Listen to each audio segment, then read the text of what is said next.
30 years actually to this year since I won my first world title in Lura in New South Wales. So it's very nice to be back, yeah, it's lovely. Yeah, the tables in the room are fantastic. They're probably the best that we've played on as a group of tables for a long, long time. Very consistent tables, all of them, you know, lovely. Well, Matthew, he's multiple-time Australian champion, great player. David Corsey.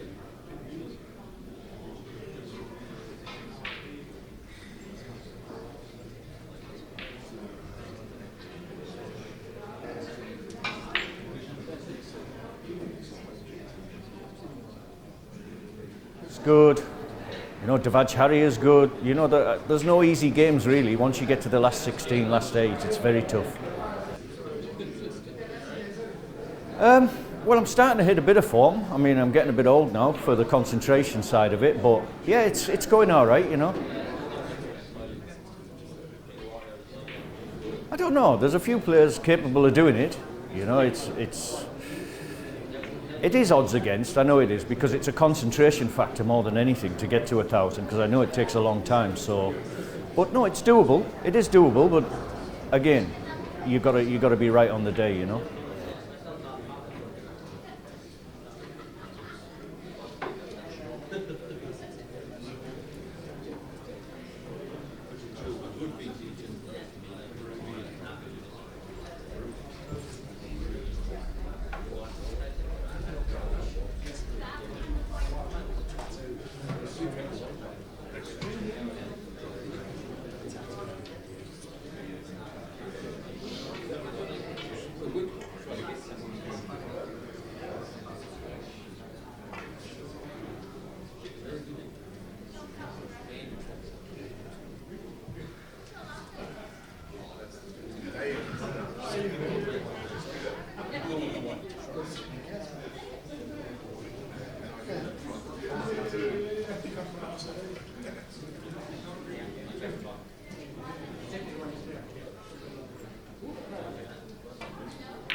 3.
Six.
56.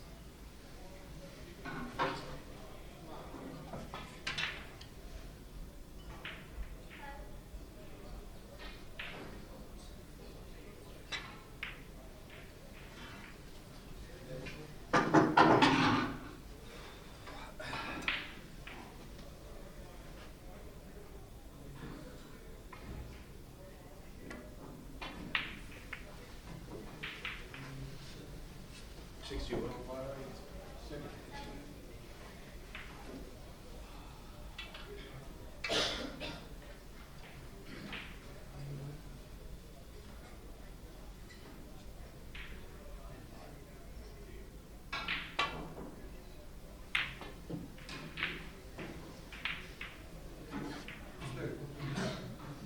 64.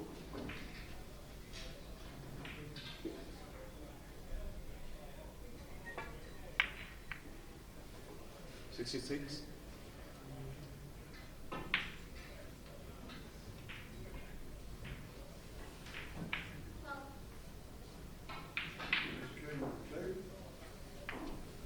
68.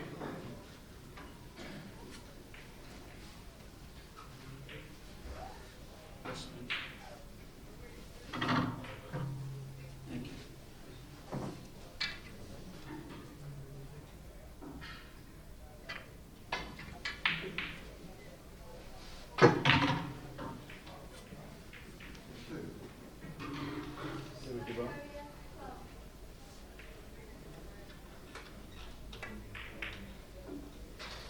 73.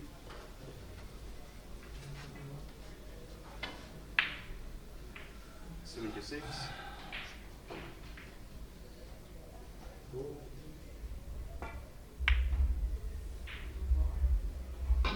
78.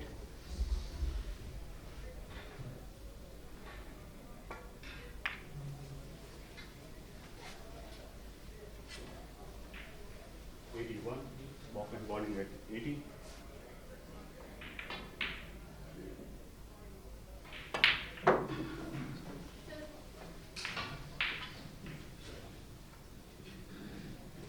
84.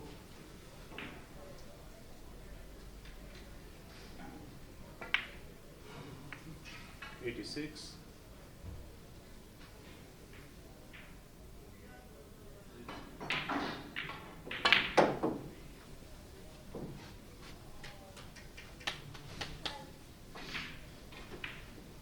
89.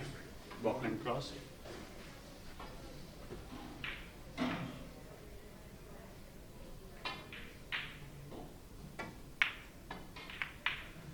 91.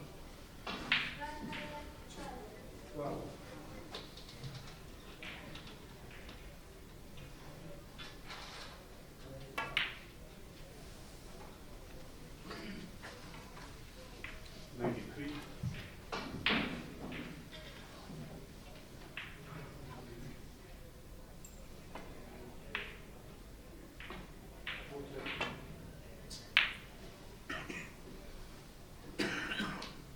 96.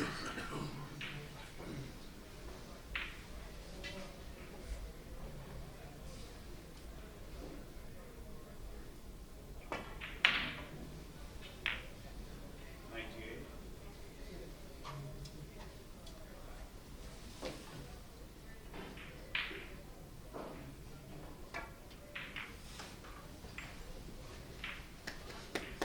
101.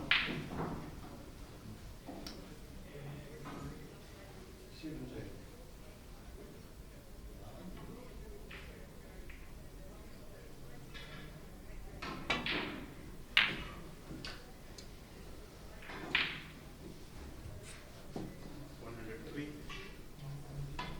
4.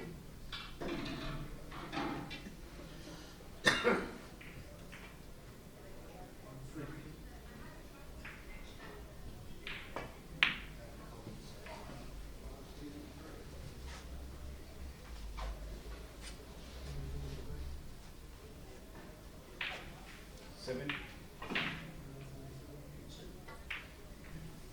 9. 10.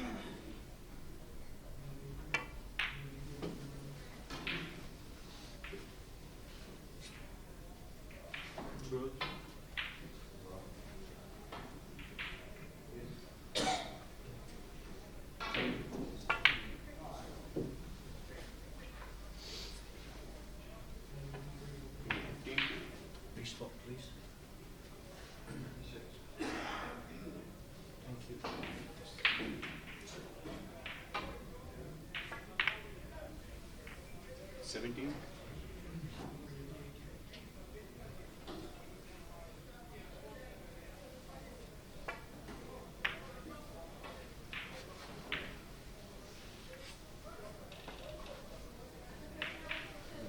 20.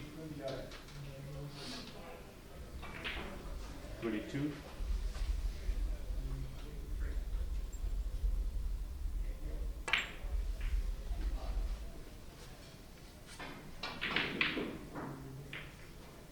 25.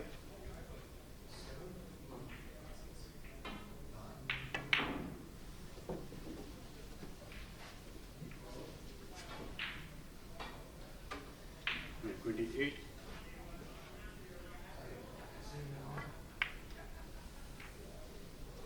30.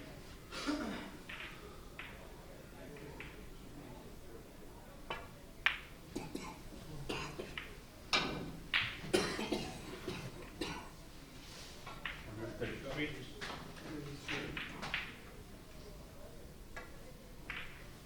35.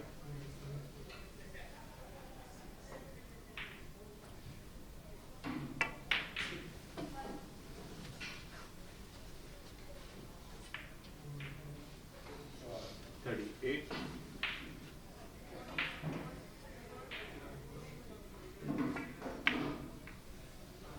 140.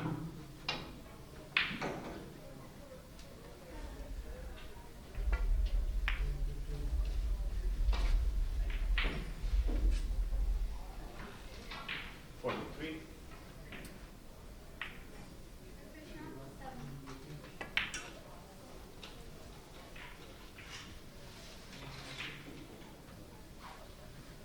46.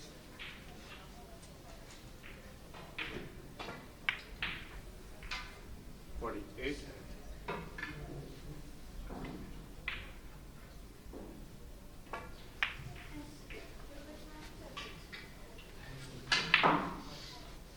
151.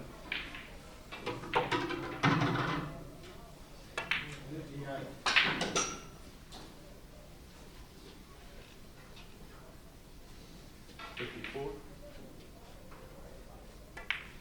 56.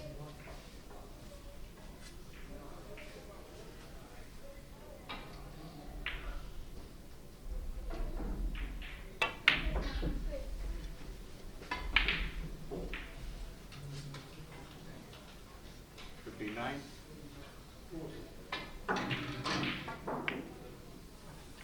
161.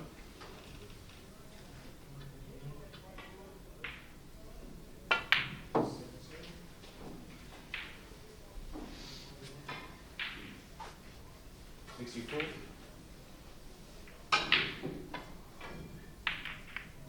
66.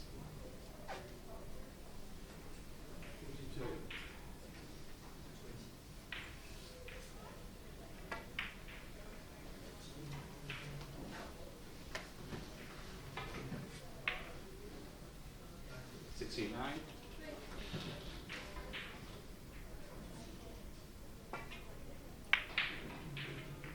71.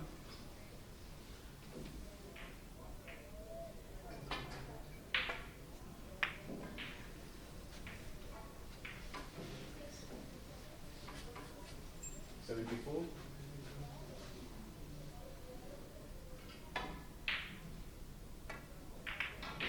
176.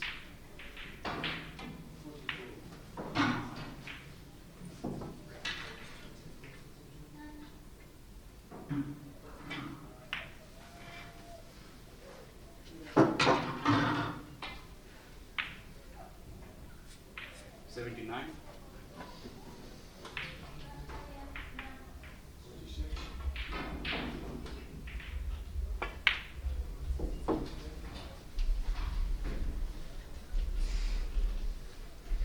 182. Baulk and bowling at 80. 84.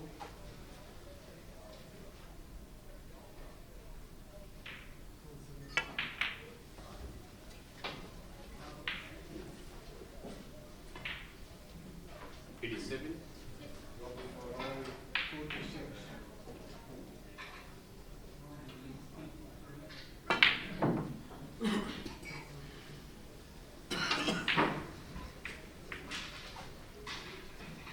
190.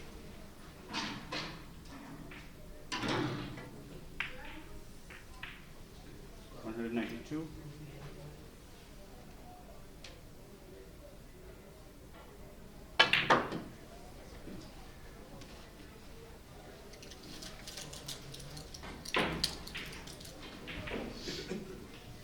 195. Baulk cross.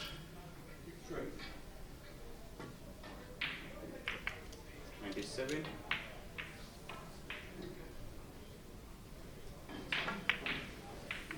199.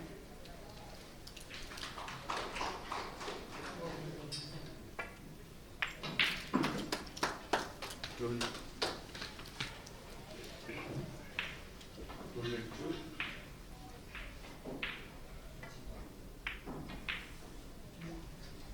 4.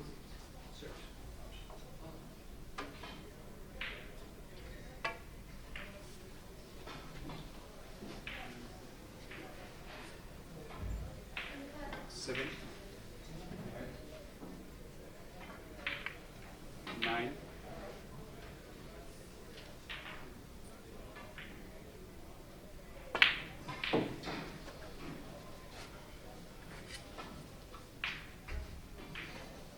12. 6.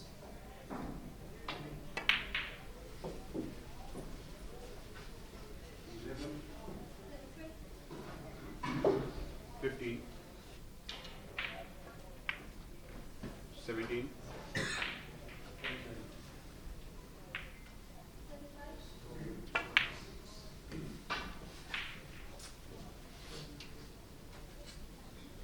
220.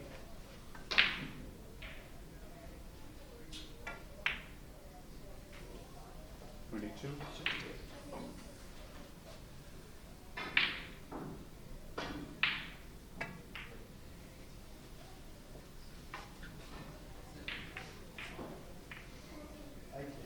25.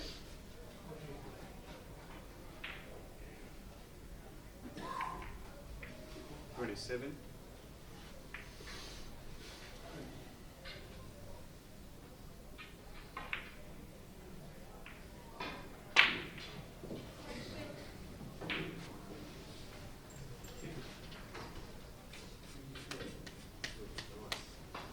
230.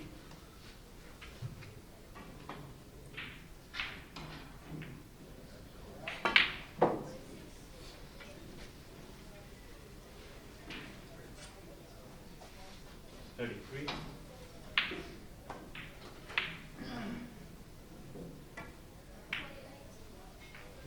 35.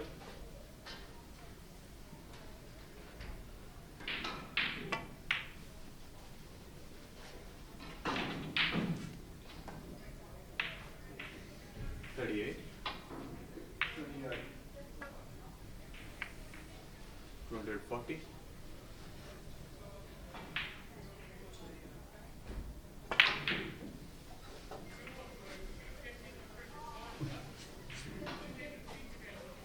143.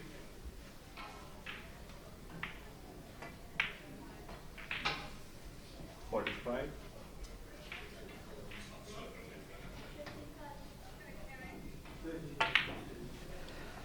'Good afternoon, everyone. Peter Tankard here, and shortly I'll be joined by one of our Canadian compatriots, Kevin Augusta.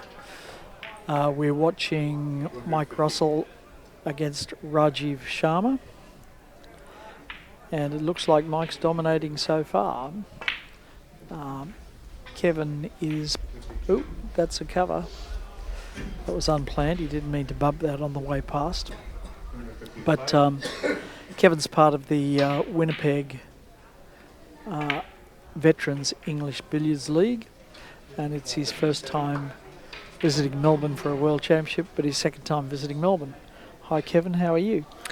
I'm great, Peter, and thanks for having me. Have you had a good time so far here? It's been fantastic. The hospitality has been great, and the facility, the RACV, is just unparalleled, I think. The accommodation right inside the same building that the playing room is in is pretty unique, I think, for billiards. Yeah. what's great, just being able to pick up your cue and catch the lift downstairs, and there's the billiard room right Yes, there. yeah, exactly. Yeah. You've had Mike visiting Canada quite a few times. Yeah, we've had 4 tournaments in Canada. We have them biannually. The first one was in 2013, followed by 2015, 17, and 19. And Mike is one of 3 players who has come to all 4 of our tournaments. Mike, along with Rob Hall of Great Britain, and Jim 268 breaks, so he's occupied the table for the entire time that we've been on here. Raajeev must be awfully grateful just to get to the table for the first Yeah, time. that's right. That's right. Now, I don't know how these guys do it, these top players do it, but when I'm playing somebody like Mike and he runs a break of 250 plus or 350 plus, you're so cold and unfamiliar with the table by the time you get there that it's virtually impossible to make even the simplest shot. So I'm always in awe of these guys who can sit in their chair for 35, 40 minutes watching the opponent and then come to the table and be productive. Yes. Well, I think the most outstanding example of that was when Walter Linndrum made his world record break of 4,137. Joe Davis was sat in the chair for most of the day, got up and immediately made 1,000 break in reply. And you go, okay, well. Anything you can do, I can do better. Yeah, that's right. That's right. Yeah.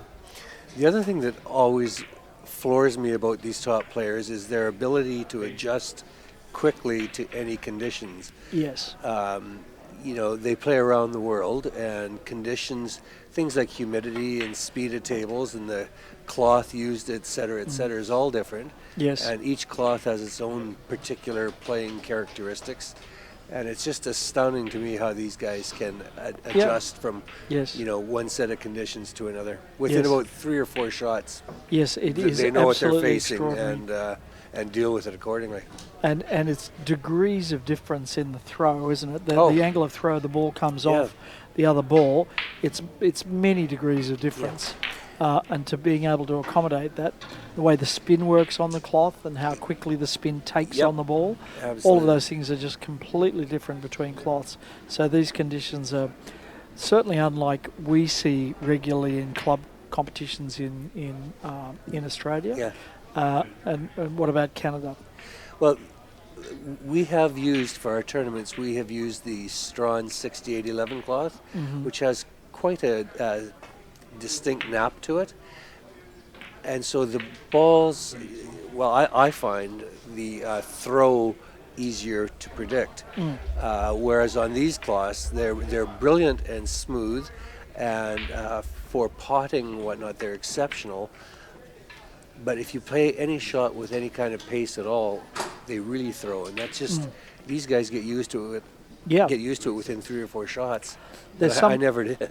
There's some threshold number, like up to a certain speed, it throws the way you're expecting it to throw. Right. And then when you, 1 kilometre per hour faster force than that, it just a little bit more than that. just a little bit more than that, and they just jump apart, which can be useful. Yeah. Like it makes a lot of shots on which aren't on if you know how to control it. I when somebody asked me to explain it, I said it's kind of like driving a Ferrari. Fantastic to drive a Ferrari. You can do an awful lot, but you have to know how to drive a Ferrari. Exactly. That's a very good analogy. You have to have done it before. Anyway, Raajeev, after sitting for the first, whatever it must have been, 25 to 30 minutes, is building himself a pretty useful break here. He's got the balls in excellent condition. Looks like he's very comfortable. He's got quite a snooker stance, front on, hip cocked out to the side. Yeah. And I don't know too much about Raajeev. I know that he's a snappy dresser and likes Scotch whiskey on the rocks, but outside of that, don't know too much about his tournament record.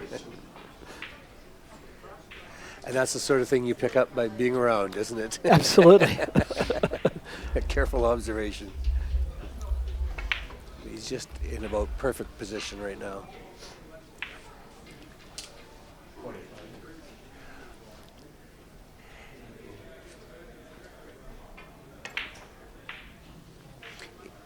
I always find such a contrast to the way these top players play compared to the way we lower echelon club players play.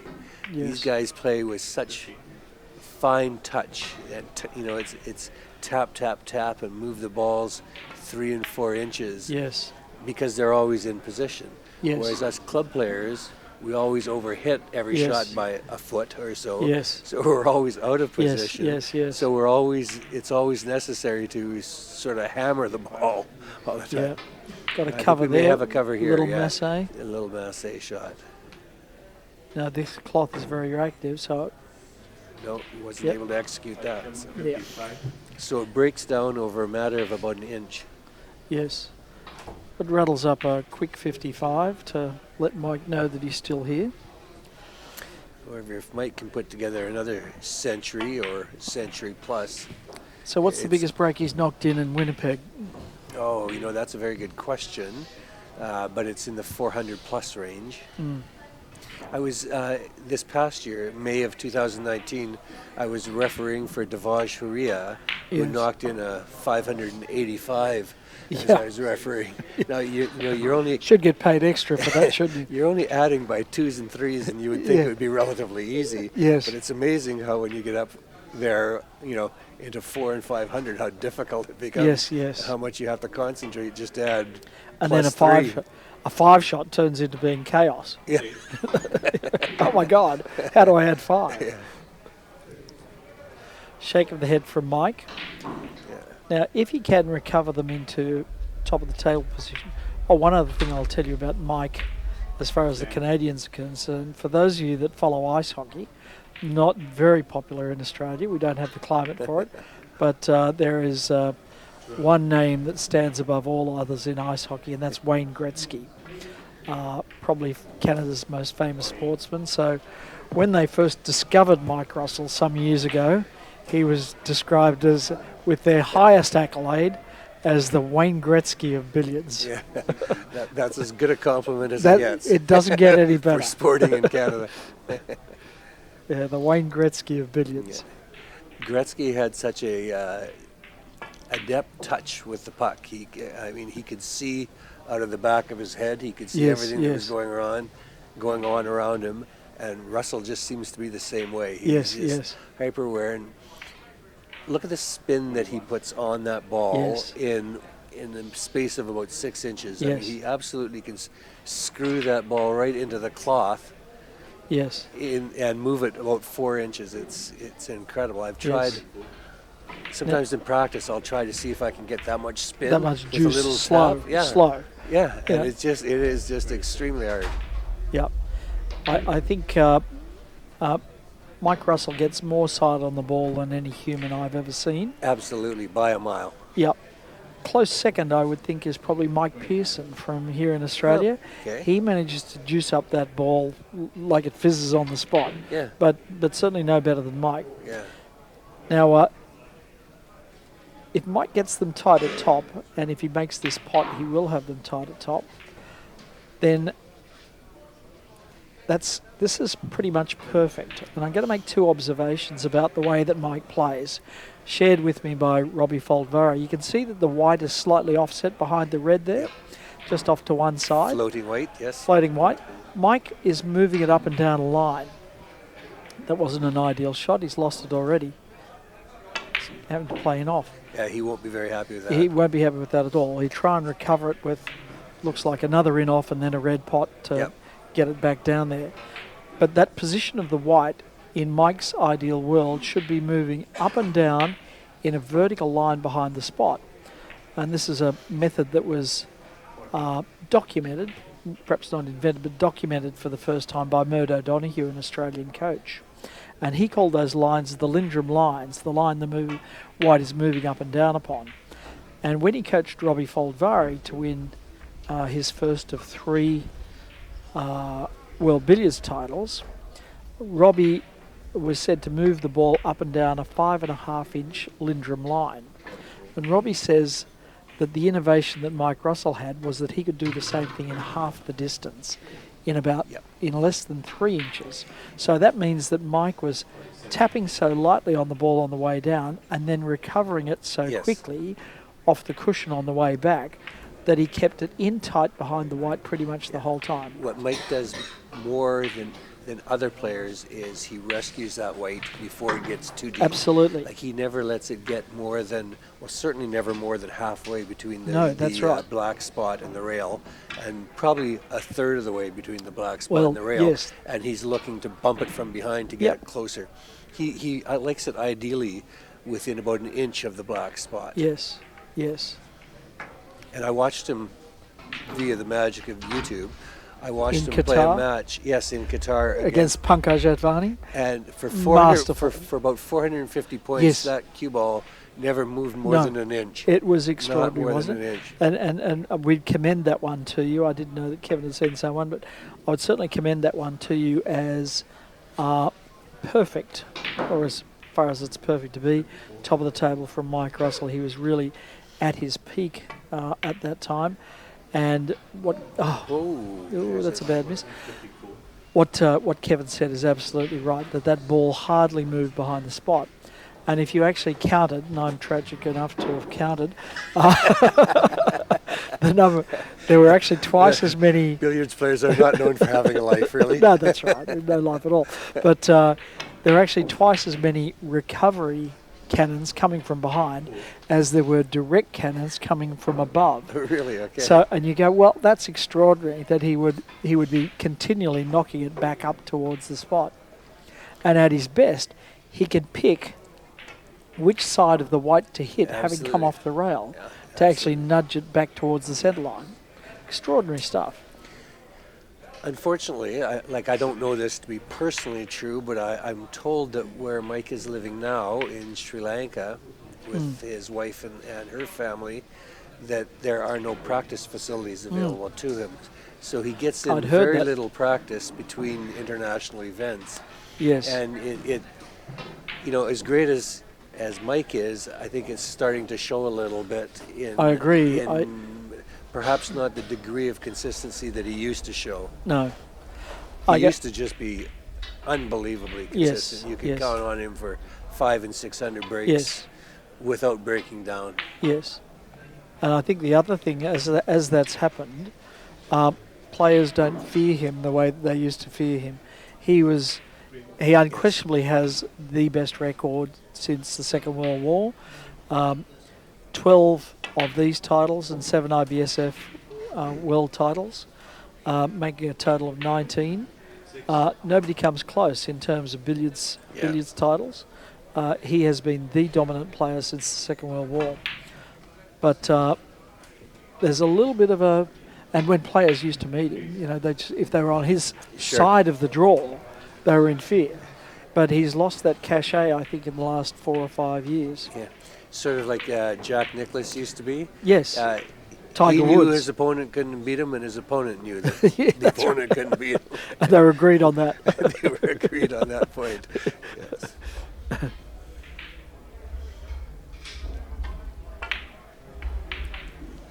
It's very subtle, though. But just every now and then, there's a little breakdown that you wouldn't have seen before. And but having said that, what I find shocking is the relatively few breakdowns there are. I know. Right? Like if I didn't practice for, I don't know, 2 or 3 months, then showed up at an event and tried to play, it would just be not very productive. Let's just Now put that's it a that way. trademark Mike shot where he's just grazed across the top of the ball. So two little Some cannons. nursery cannons here. Yeah, 2 cannons coming back, pot red next. They were just kind of little realignment cannons. He showed me an exercise that he used to do as a kid that his coach in Middlesbrough had him do. And they would put one ball on the top cushion, a few inches from one of the pockets, and it would be frozen to the rail. And then the second ball, he'd place about 6 inches away from it, and then there would be 3 little dots behind the cue ball, probably 3 inches apart. And the exercise would be to double kiss off that ball that was frozen on the rail and hit it with enough pace to come back to any one of those 3 dots. Really? And the coach would say, for example, number 1, and the drill was to get it to the first dot. Yes. Number 3 would be to hit it hard enough to double kiss it, bounce that 3rd spot. Wow. And he said every practice started with 10 minutes of that, just to warm up the cueing hand and just to get it flowing freely and to develop touch. And that's one of the ways that he has developed that superb touch that he has. Well, that is in fact the second chapter of Walter Linndrum's book, which is entitled "In which a Secret is Revealed," and that is that tap tap tap shot. Oh, really? And he said, "This is what I practiced time and time and time again to develop nursery cannon touch."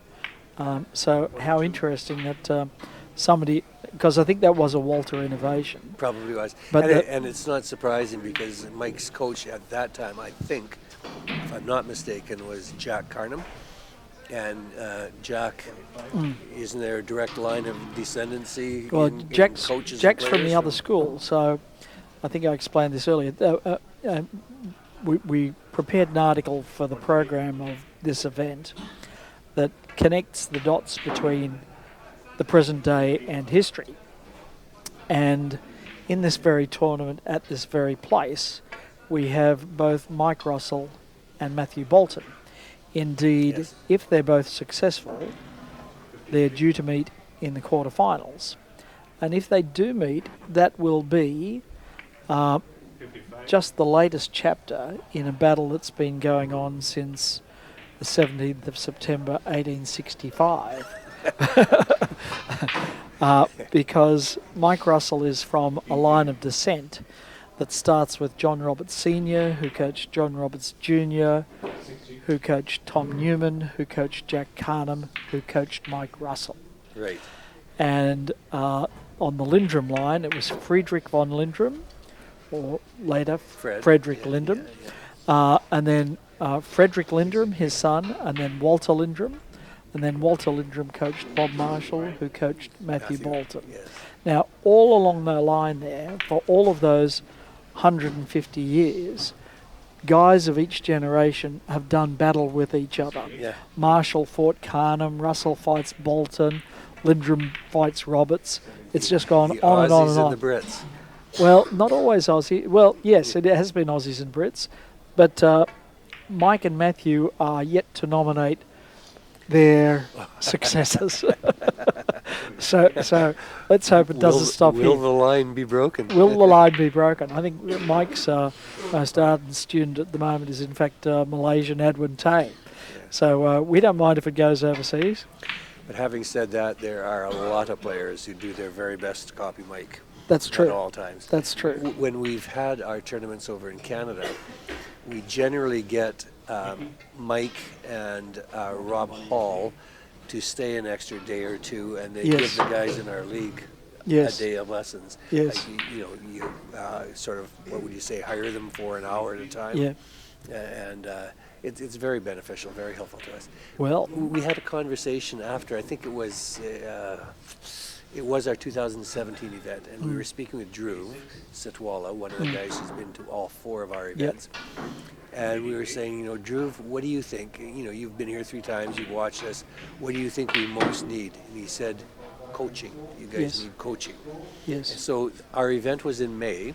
Yes. And Drew came back in September. We covered his airfare and his accommodation, and he came back for a week in July to coach. Fantastic. For free, For free. We You're paid kidding me. his airfare and his accommodation and meals, and people took him out for dinner, et cetera, et cetera. Yep. And we gave him a little honorarium, but Yep. it was not an Wow. hourly rate. He said, you guys need coaching, and if you want, I will come back to do that. What a guy. So it's a 30-hour trip from Mumbai to Winnipeg, and he made the trip to give us some coaching. Yeah. He's a lovely fellow, Drew.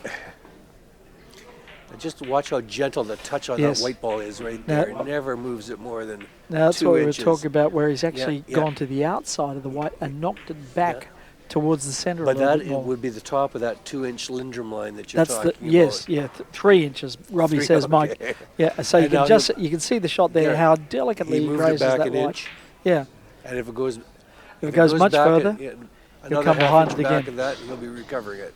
yeah. So not this one, I think. I think he'll play one more where he drops down on it. So it'll just come up a little. And if So- anyone thinks by just watching it that this gentle touch game, this top of the table game is easy, Yeah. I have spent hours and hours setting those balls down manually We all in the have. perfect spot. We all have. And by the end of losing five shots, they're all you bugger. scattered to the wind. For all of us, Kevin. You It's- don't have to be from Canada for that to happen.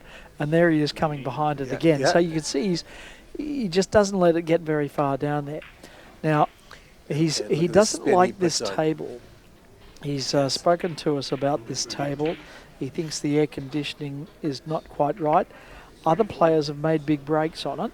So Well, he he's made it 260. he made 268. What was that, I'm- 268? 268. So I'm pleased to see that he's made something, because this is his less than favourite table, but the others all love it. So he's thinking maybe I'm wrong. It might just be me. Now look at this. Look how high the ball up is, but he's still coming underneath it and kicking it back up again. And he kicks it on the outside to knock it back towards yeah. the spot. You know, nobody else does this. That's in probably the half game. an inch higher than he'd like. Yeah. So he comes up a little higher towards the Baulk end Yeah. to come down on it more steeply. 35, Look at the side on this. Look at the check side on that. 37, Ball's just fizzing. Now another one from underneath. 39, Knocks it up to the line. And now he'll come up high, up towards the mid pocket. If he can get there, does he have the angle? Not sure that he does. To knock it back down again. Yes, he does. I had a good coaching experience with Mike in May when he was Did you? in Winnipeg. I took a lesson from him the day after our tournament was over, and we were practicing top of the table. And he was, we set the balls up, and he said, okay, with your first shot, this is what you're trying to accomplish. This is where you're trying to hit it, trying to get your cue ball to end up. And I'd hit it, and of course, my cue ball would be Yeah. 4 inches from where it was supposed to be. Now watch, And- just interrupt you. I think he's playing this graze off the top Yes, of the white yeah. here, which is another trademark. Oh no, he Oh wasn't no, playing that. fooled us. Yep, all. fooled us all. I know nothing. So, so he would move the ball back to where it was supposed to be and say, okay, next shot, here's what you're trying to do. And here's where you're going to tap my cue ball to. Yeah. And of course, I'd miss by 6 inches. Sure. And he'd set it. So I got a lesson in how Mike thinks, Yes. in where he thinks the perfect place for the ball Yes, to be. yes. Not that I was ever able to execute it myself. No, and no. put them within, about twice I got it to within, a couple of inches. Yes. That would be good enough. And he says, okay, that's acceptable. We can Yes. we can work with that. We can work with that, yeah. So I had a first-hand experience of what perfection would look like. Russell think. Russell think, yeah. So again, he hasn't let the ball come halfway down before he's underneath it Yeah. to beat it back up again. And look at the spin he has to kick that Yes. yellow ball out Yeah. of there. And at slow pace. It's slow getting pace. it's I've heard somebody describe that as soft authority, which is an expression I like very much. The ball's still struck with authority, but it's soft authority. Yes. And the key to that, probably, how would I know, but it appears to me that the key to that is no matter how softly you are hitting it, you are still hitting it with acceleration on Absolutely. on the follow-through. Now, The backswing can be as short and as gentle as you want, but the follow-through needs to be accelerating. yes.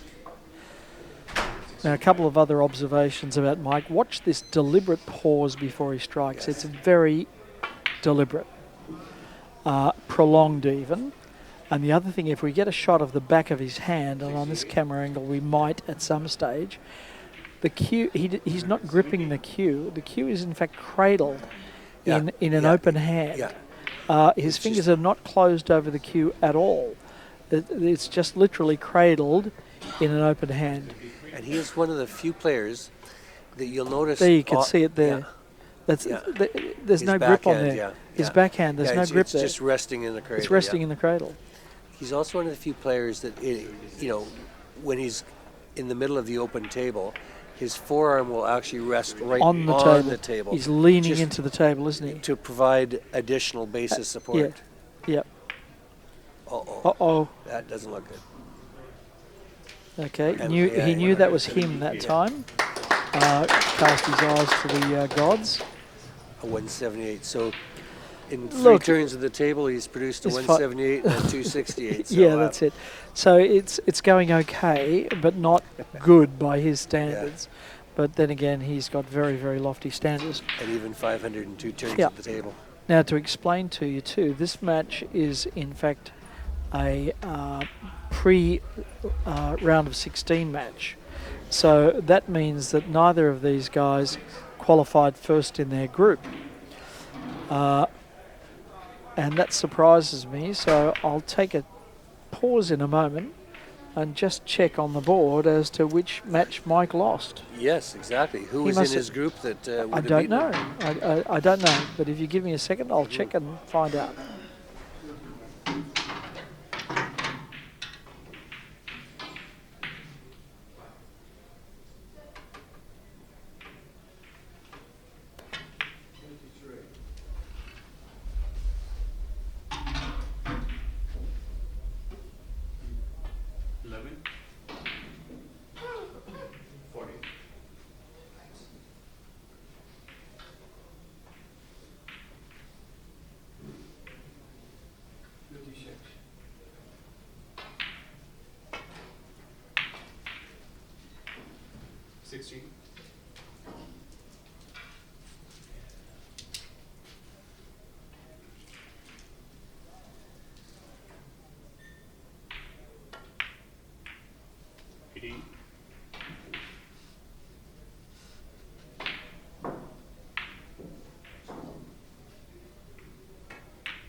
Okay, I have the answer.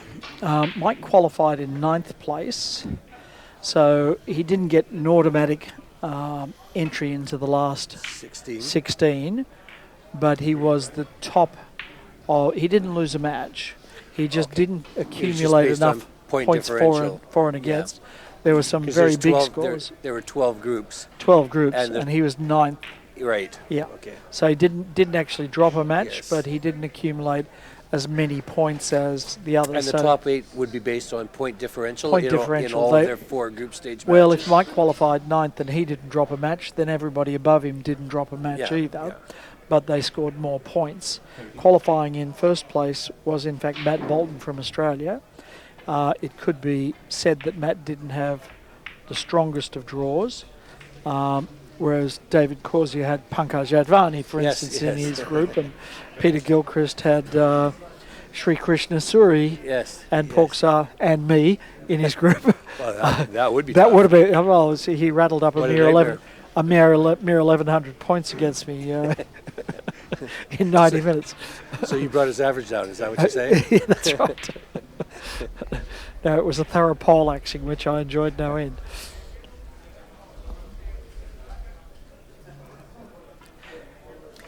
So this has been an interesting tournament for me in that, and there's a unexpected miss. Yeah.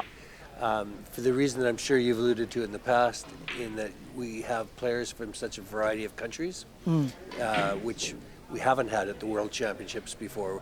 For example, the players from Malaysia and Myanmar Yes. haven't been to many of the Yes. World Championships in the past. And, Yes.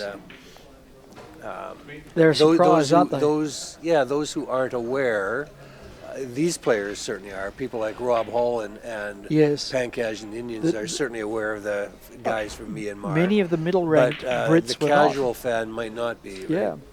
Many of the middle rank, if you've been to some of the IBSF tournaments, as Mike has, as Rob Hall has, as Peter Gilchrist has, then you know about these guys from Myanmar who've been kind of flying under the radar, playing amongst themselves for a few years now. But most of the middle-ranked Brits haven't known too much about them.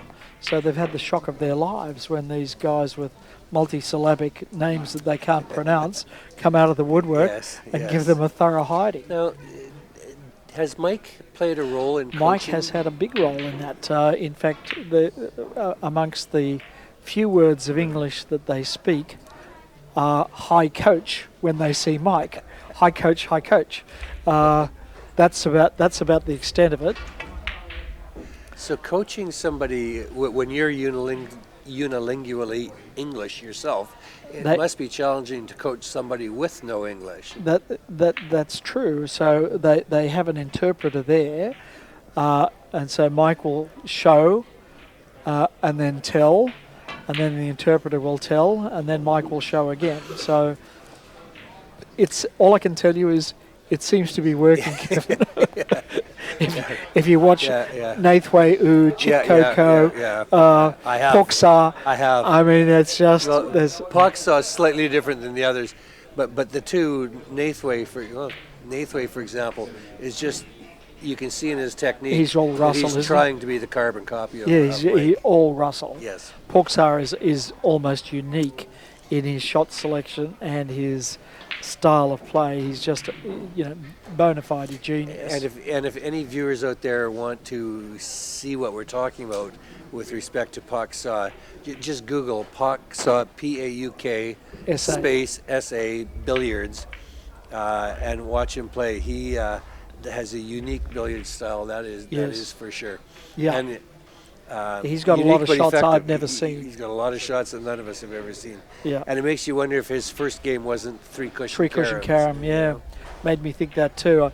I ended up playing him, and in an hour and a half, he didn't miss anything involving two or more cushions. Yeah. It was quite an education.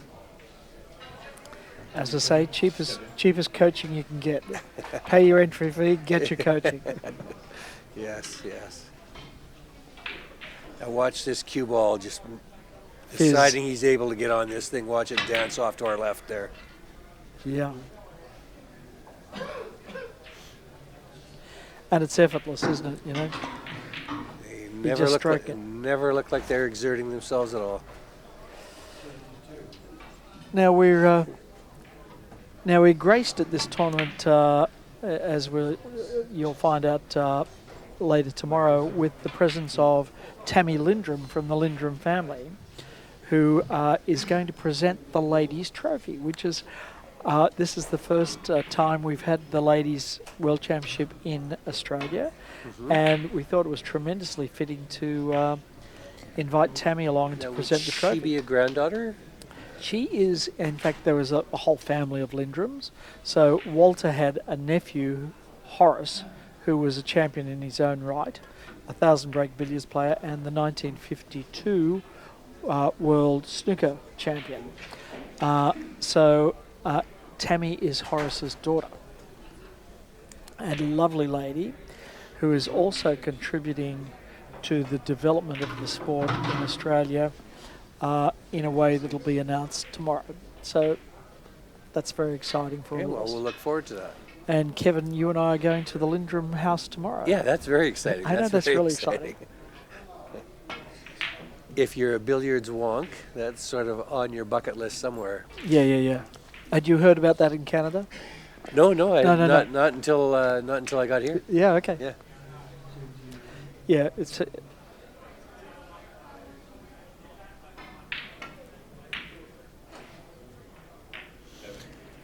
He's getting the balls into position slowly but surely. Yes, I that think he red probably could would have come liked that down a red bit little further. deeper. Yeah, but I think he was He'll cautious about bumping the yellow ball too far away from the spot, so he's ended up with a compromise. So much of billiards is a compromise, isn't it? It is. In moving one ball, you don't want to move the other ball, and it ends up being... The art of it is learning all those little recovery shots like that one that he just played there. Very easy to miss. that shot. So is this one. Yeah. Play this with lots of running side. 16. Tap, tap, tap. Cushion first. Yeah, cushion. Red Red cushion. first cushion, a little bit Yep. of check siding. Oh, 18. For our listeners, you would have noticed there that Kevin said siding, not side. That's the local lingo. Some of the other local lingo in Canada is that it's not the jaws of the pocket. Sorry, it's not the. You don't get angled, you get hooked. And it's the horn, not the jaw. So the horn of the pocket. and when the balls are touching, they're said to be frozen. Frozen. And poor Dan Lewis of the tournament director and referee from England, just that drives him crazy. Every time he comes to Canada, he tells us they're touching balls. They're touching balls. They're not- Touching balls, not frozen. They're not frozen. Yeah, well, they look frozen to me. Yeah.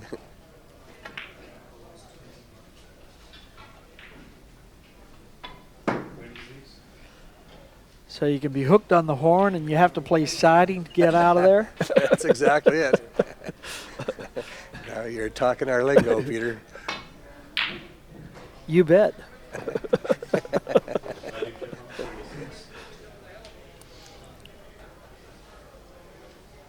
We're just going through a little period here where neither player can get No, the balls just They're all a exactly little where ugly. they want them. There's a thinning off here, And which they're- is and they're coming to the hard to table read. with kind of in awkward situations.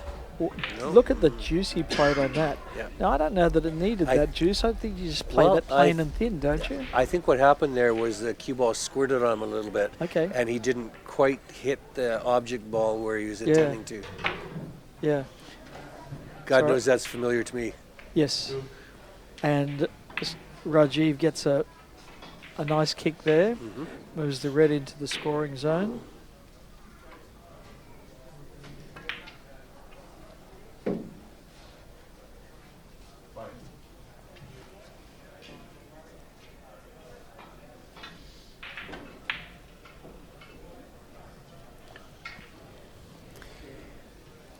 So Raajeev actually came through in 22nd position out of 24 amongst the qualifiers. So with 12 groups, that means he's come in second in a group, but towards the bottom end of being second. And Mike's come in, if you like, in the middle of the first place getters. He would normally have been expected to be above that, I think. Still a long way from his best. Others who qualified, for the Australians listening, you'll be interested to know that Josh Burns didn't lose a match and came through number one in his group. Robbie Foldavari surprisingly did not lose a match coming out of retirement, not having picked up a billiards cue in a long time. Did not lose a match and qualified first in his group. But that's interesting, that concept of retiring. Do billiards players ever really truly No. retire? Well, I don't think so. Yeah. Robbie retired from competitive play, Right. but he's the resident pro here at the RNCV club. And I'm It's sure not like they, it's not like he hasn't had a cue in his hand for. Oh, sure. He's been playing 9-ball, and Yeah. I mean, billiards is its own study, and doesn't really translate terribly well into anything else. But 9-ball is, I'm not going to say it's less skillful, but there's less of a range of shots in there, and I think you can get away with perhaps less practice. Yeah. Which is what Robbie's been doing. So he's been playing the 9-ball circuit with quite a bit of success, I must say, too. But it's a different thing to playing drag and Yeah. huge amounts of siding. You're catching on. I'm getting the hang of You're a this. quick study. Yes, you occasionally see the professional snooker players on tour try their hand at 8-ball and 9-ball, Yeah, which is interesting. yeah. And you would think that they would dominate, right? You would Yeah, think that they with would their have good such cueing. wonderful Yeah. cueing technique that they would dominate a pure potting sport like Yes, 8-ball or 9-ball. yes. But Especially where the- surprisingly, they don't seem to. No, because I think they discount the kind of billiard skills in 9-ball, which are the bank shots, the combinations, Yes. the kicks, and it's potting is unquestionably easier in 9-ball. The pockets are huge and The buckets, yes. they're buckets. But it's not a purely potting game. Snooker is really a much purer potting game Yes. than 9-ball. Yeah. And the demands for positional play are as much in 9-ball as they are in snooker. Or Yeah, any right. other game. Yeah. Yeah, absolutely. I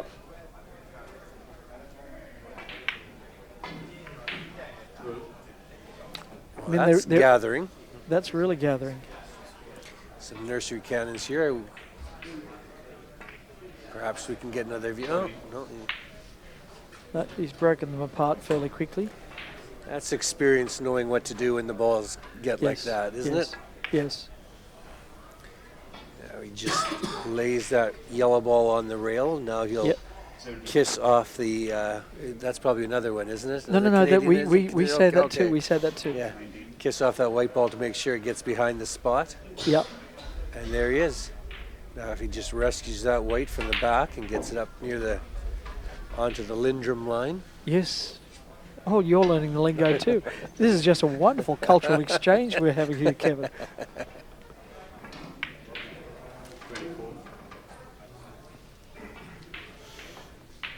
This table that they're playing on is of course it's the same as all the other 7 tables. Yeah. But the difference is in the degree of craftsmanship of that Yes. table. Now we can't have good looks at the legs, but the amount of inlays Yes. on the legs and on the frame When of you the say table. we can't, Oh, there you go. go. Yeah, if you look at that, the legs just to the left of the side pocket there. I mean, look at that. Isn't that beautiful? Yeah. I don't even know what the woodworking terms are, but I don't know. lamination or the. Yep.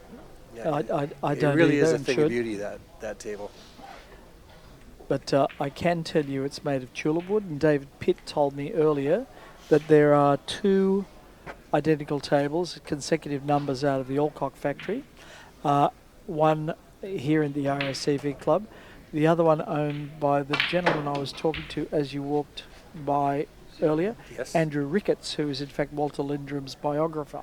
Oh, really? So Andrew owns that one at his property up at Young, I think he's at in country New South Wales. So yes, this one has a twin. 39. It is a beauty, though. It is a beauty.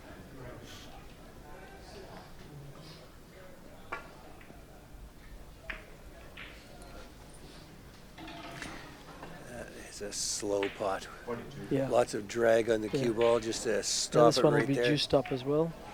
44. See the way he Yeah, turned the yeah. side off that? So Yeah, he's to got make up sure high. he hits the Yeah. red on the right side. Yeah.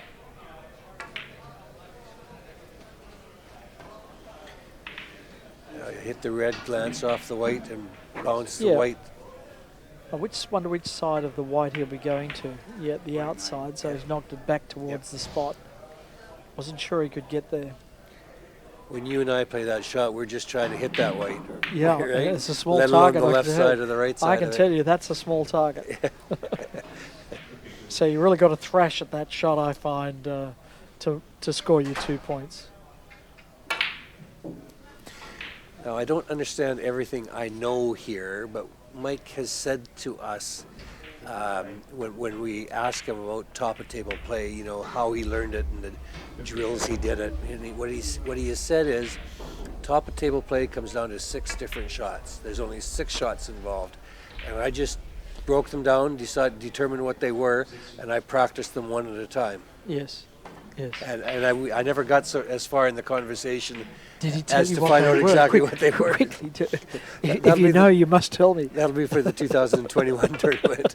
We didn't get that far in He can't gi- 2019. He can't give away all his coaching secrets at once, otherwise you don't want him back. You know, he'll tell you one a year or maybe, one every 2 maybe. years for the next decade and draw it Maybe. out. But that is a little insight into his analytical mind, right? Yes. Most people regard it as sort of a mystic process that you guide and massage the balls around. But to Mike, no, it's just 6 concrete different shots that Yes, you yes. got to practice each one.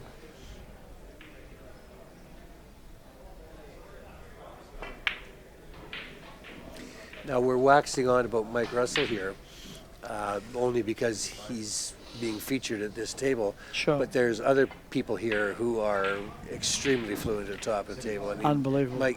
Peter Gilchrist is absolutely joy to watch. Yes. As is Pankaj Advani. Yes. And Devaj Haria is just, the way he is so gentle with those balls is, for a big guy, it is just unbelievable how gentle he is. Yes.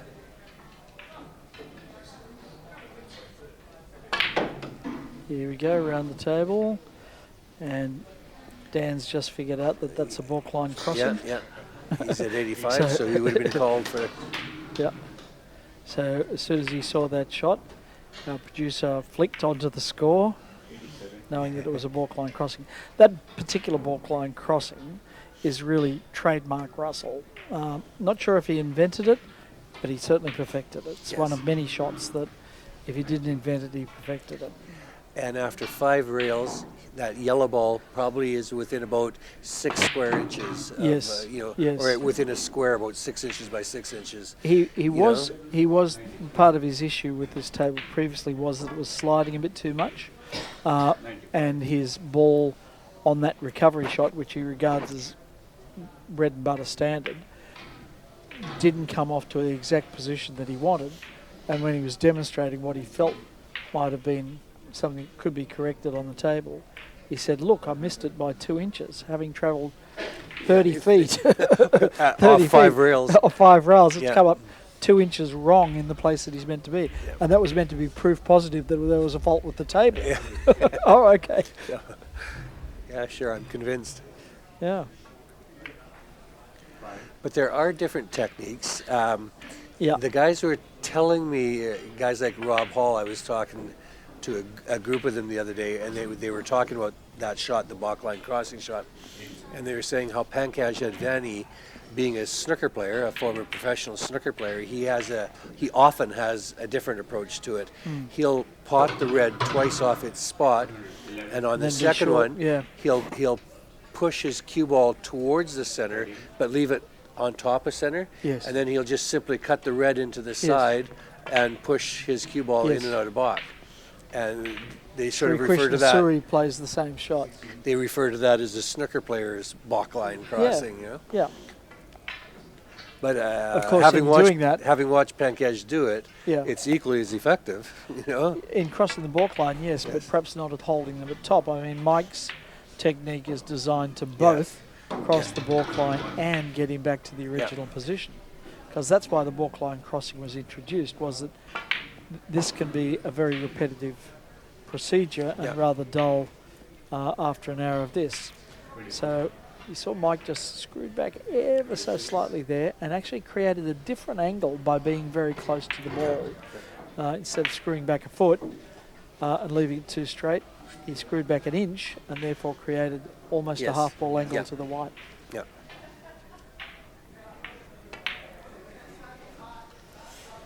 Up high again. Now, let's hope we get to see... I'll bet that white ball doesn't move more than half an inch in this shot. No, that's right. Yeah, less. At his best, he can play that cannon and literally not move the white ball. I've seen him graze off that white with running sides, so the balls effectively gear off each other and the white doesn't move. His ball travels around the opponent's ball. That just blows my mind when I see him play that shot. And the confidence to be aiming to virtually miss the second ball, right? Yes. The confidence when that you can make it easily, you know you can easily make the shot, but he's confident enough to graze it and not move it. Yeah. 45.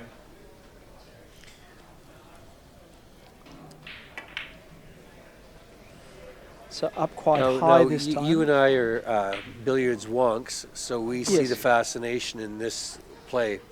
Yeah. But I'm sure there are many people new to billiards who would look at this and say, "You're kidding me. Please save me." Stop now. Stop the torture. and when you're Mike's opponent and you're sitting on the sitting on the bench waiting for a turn at the table, that's exactly what you're thinking too. Yeah, sure. Stop this now. Please let this end. Well, it's this is one of the things if you haven't done it, you don't appreciate just how hard it is to do what this guy's doing right here. He'll want to rescue that white. He didn't get out far enough.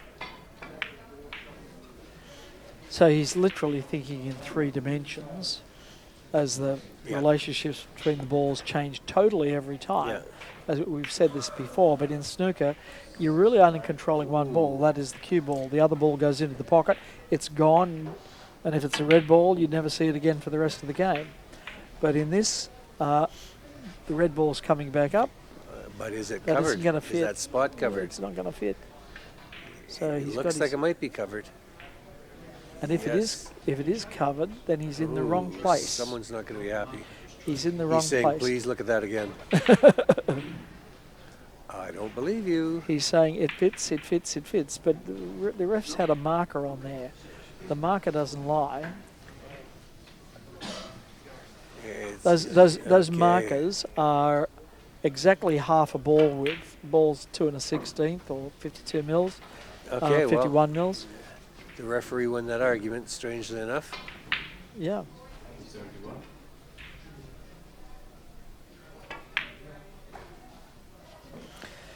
Now he has it where he wants it. He was looking for that little stun pot because now he can drop down after this one. He's going to sit high on here, and he's got the angle to move that white ball, half ball, and regather them in a kind of a drop cannon. It's a regathering shot, or he can just leave the red over the bag. So now he's cleared the spot. 179.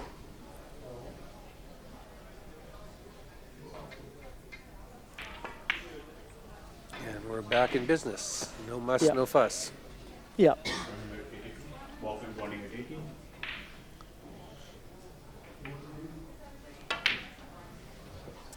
The strain on Raajeev sitting there watching this.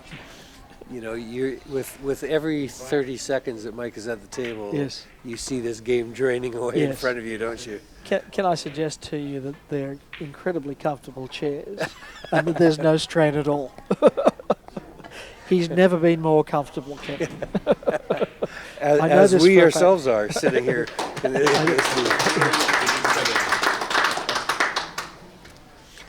That must be a wonderful sponsor that would provide those chairs.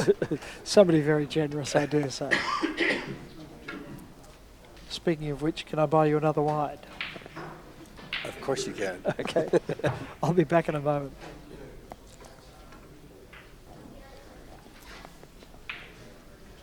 It's a Shiraz of indeterminate origin. Shiraz, Dan, what do you have?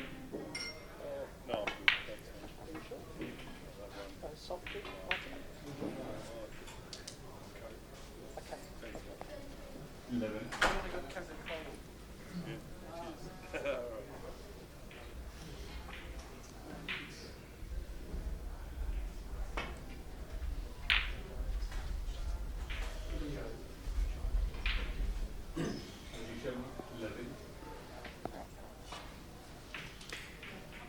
So after watching the guy play for half an hour, you come to the table and all you've got is a safety shot to make.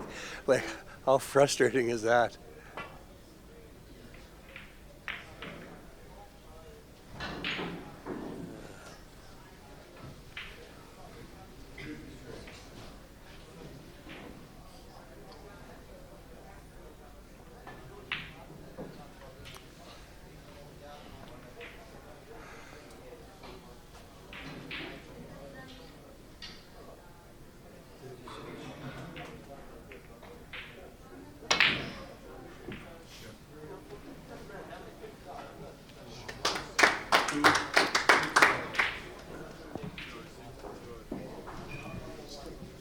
.206 to really?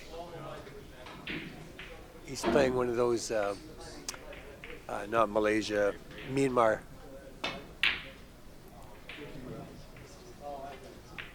Now that is a tight game.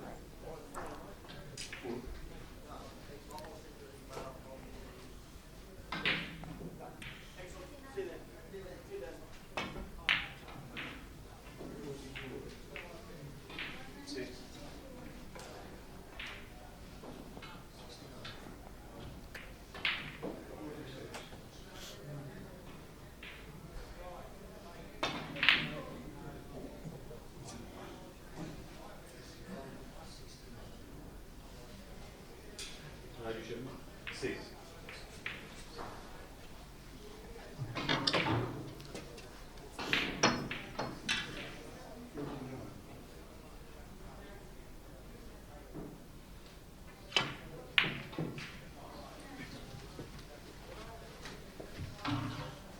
Three.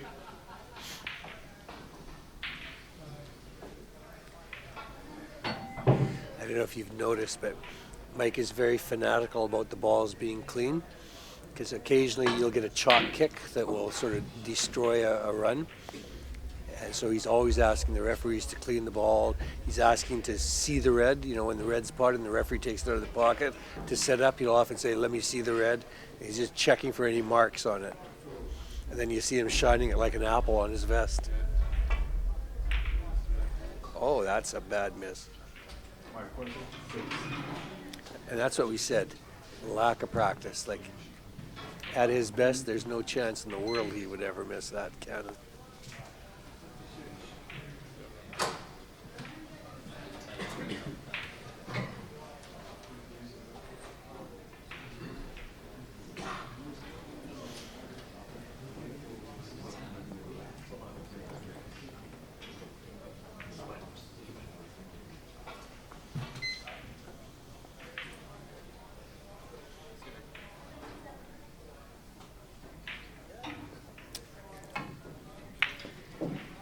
Excellent, thank you. Three.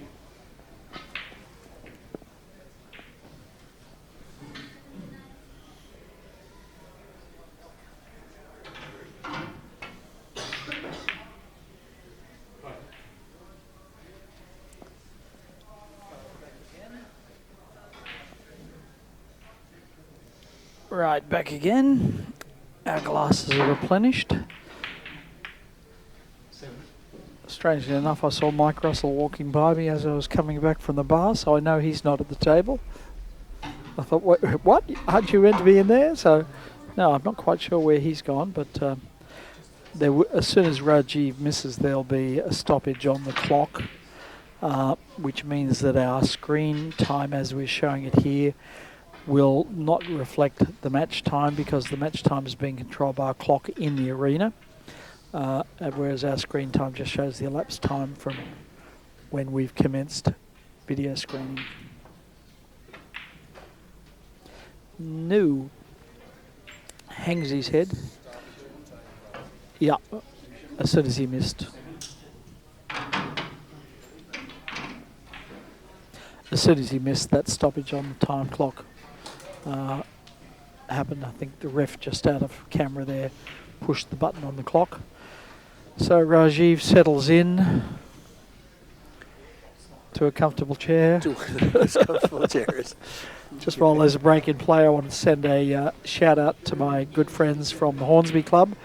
Club President Harry Anderson has turned up in the crowd, and Harry is, I think, a very young 82 years old and a very, very excited man. He's just beaming with smiles to be here and just loves the whole atmosphere. Would this be the first World Billiards Championship This is in the Australia first one that he would have? This is the first one Harry's been to. And Hornsby Club hosted our Sydney Open going back a couple of years. And Harry met a few of the players and watched some world-class billiards for the first time. He's been a player for many years, but watched some world-class billiards for the first time, became totally addicted. It is totally different than what you and I play, right? Yeah. And Mike is back, and Kel's surprise, he has the balls near the top of the table. That's right. As if there was any doubt.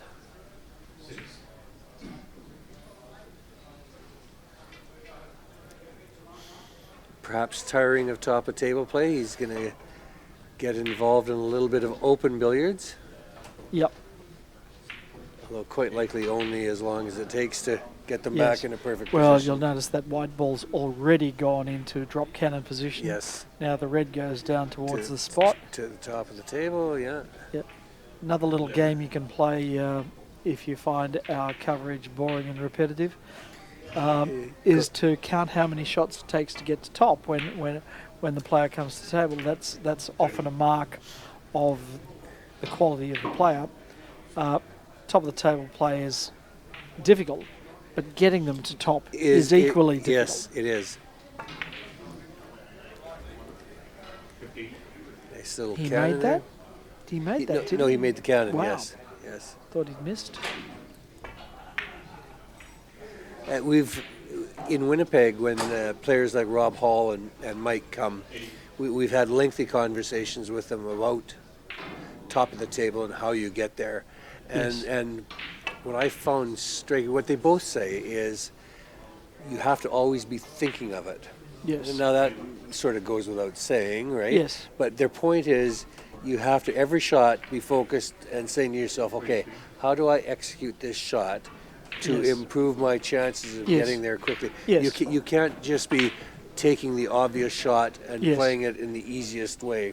Yes. Sometimes you have to Take a if there's harder shot if there's for multiple positional ways advantage, of playing yeah. a shot, sometimes you have to take the hardest way to play it, Yeah. which will do you the most long-term, give you the best long-term advantage. There's obviously a trade-off, and the trade-off is that you need to get the most out of being at top of the table, you need to be a proficient top of the table player.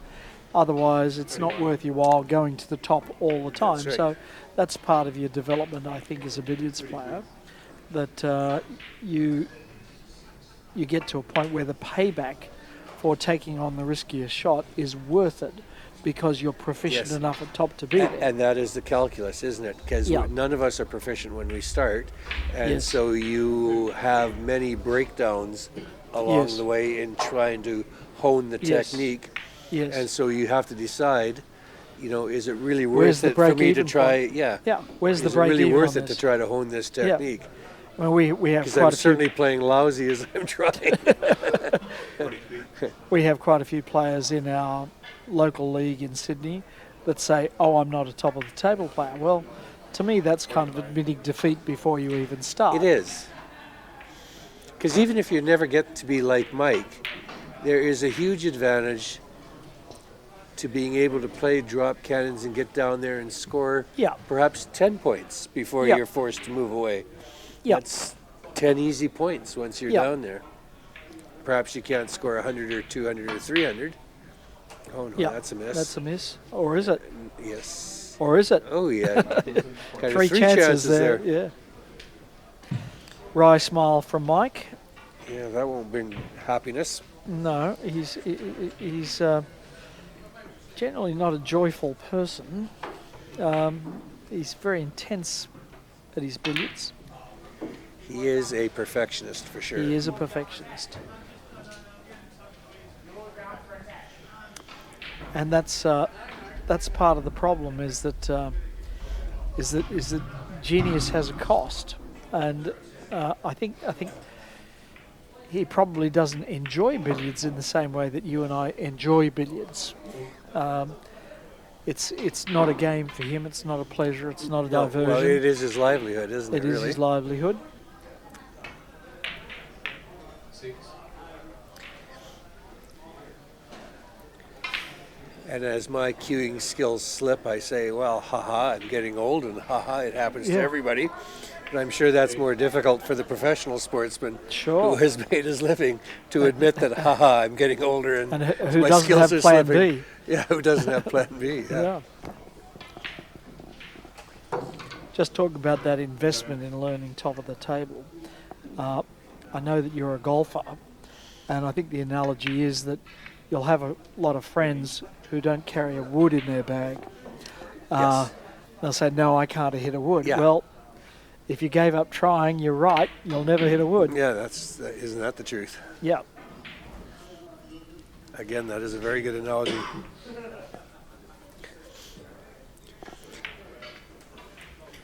This is Did top of the not table mean- is the most difficult part of the game to learn, Yes. but it is just necessary. Did not mean to graze that yellow on the way down. No, he he meant to didn't. come underneath it. Yeah. Oh, he almost had Prone that. to failure. About to see a PK shot here where Mike will elevate the butt of the cue and just let it drop. Now, part of the technique here, watch how delicately he hits this. Virtually just lets the cue drop onto the ball. And that white ball, if that was me trying it, I would have blasted that white Yeah, ball sure. off that side rail and into Baulk. But Yeah, he no, he just hits lets it it just drop. halfway. And, yeah. Looks like he's playing running side on this one. He must be It playing does, the yeah. red. I know, the white must have been wider than it looked. Yeah. So he's used a little running side there to widen up that angle. Still hasn't got a good drop cannon position here. He'll be coming from coming the off the back back. to hit that red. 6. Which is a shot that gives me the heebie-jeebies, but he Sure. seems to be quite comfortable with it. It seldom yields an easy recovery shot. Sometimes you can get it straight enough on that red to have it leave a mid-pocket pot, but no guarantees. I don't know. Mike seems a bit lackadaisical with this. Whether 800, 700, let me say 600 points is Yeah, I think enough to get him to relax. I or- think he realizes that with half an hour or less remaining in this match, that Yeah. a 600-point lead is reasonably comfortable. Yeah, I mean the match itself is over, but what he's trying to do here is play himself into some form. I think you just used an interesting word, good old Canadian and Australian word, heebie-jeebies. He's had the heebie-jeebies there's a a bit bad about miss. this table, and I think this will be good for him. He's made a double and a high single century. Because if he 178 does to- make it through to the final, this this will is where be it's the going to be table. played. This Yeah. is where the TV cameras are set up. And So it's that, very that good ain't to have a changing. chance to get comfortable. Yeah, that ain't changing. And if he's got an issue with it, he needs to address it now, not address it when he's Yeah. playing David Corsia or I- Pankaj Advani. I would think a Peter 268 and Gilchrist. a 178 that would help ease any anxiety he might have felt about this table. Perhaps so. But who knows? I mean, Who knows? this is Who a knows man with Mike, that yes. knocks in 700 and 800 breaks,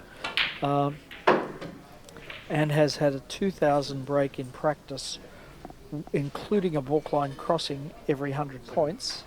Now nobody else has come close to that, but that's a practice game, not a competition match. So, Can you imagine? I wonder how long that took. What was the elapsed time of that? Yeah, I 2000 don't break? know. Well, yeah. What would you guess? Like an hour and a half, perhaps? No, 2? I'm guessing 20 times 6, 2 hours at least. 2 hours at least without Imagine missing a shot. keeping your concentration. We've seen how little he taps those balls at the top Yes, of the table. yes. Such a short distance they go. Yes. Imagine keeping your concentration, Yes. be able to Yes. tap them 2 Yes. inches at a time for Yeah. 2.5 hours. Yeah, yeah, Beggars the imagination, really. yeah. 17. I mean, Linndrum made an awful lot of. 4,000 breaks. Well, no, he made one 4,000 break. Oh, there's He made that. 2 3,000 breaks. That, he that made- folks, right there was a Kevin Augusta miss, not Yeah. a Mike Russell miss. The rules are a little different, and it's mainly about limitations on cannons that Yes. make it different these days. But the truth is, nobody can play nursery cannons with any proficiency anymore. So even if there was no limitation on cannons, nobody could get to where Linndrum got to. So And here's a chance for me to ask a question I've been wondering about. sure, You're right. Nobody plays nursery cannons anymore. But is that because the balls and the cloth have changed?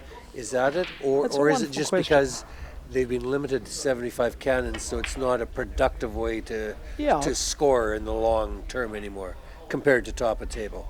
well, it's true that nursery cannons have kind of been legislated out of the game, but they're also more difficult because the balls that we're using now, you can do more with them, but they're more reactive. They're so much more lively, aren't Yeah, they? the cloths are a little finer cut, so this cloth is strawn super fine, so it's quite a dense weave, but it's tightly shaved. So that means there's lots of fibres, but very, very short fibres on the cloth. And not So much that's what nap, makes right? it. Yeah, that's what makes it very reactive. And here's Harry Anderson from the Hornsby Club standing right beside me. Hello, Harry. How are you?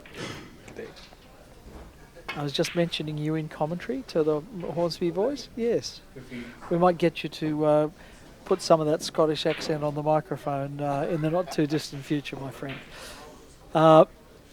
Yeah, so the balls are more reactive than they used to be, the old ivories and the Bonzoline composite balls. So these throw further, so the cloth does more, the balls do more. And maybe if you want tight control, it's better that the cloth and the balls do less Yes. rather than more. You'd prefer Velcro balls on a Velcro table if you want to keep them together. Which is essentially what they had back in the days, the very coarse wool cloths and the elephant ivory balls. Yeah, having said that, a lot of Walter's cloths were made on Annapolis cloth, a Janus cloth, which was in fact a cotton cloth. Oh. Back in the day, they didn't have there were different commercial interests, so whoever was prepared to pay the most money got their cloth on the table.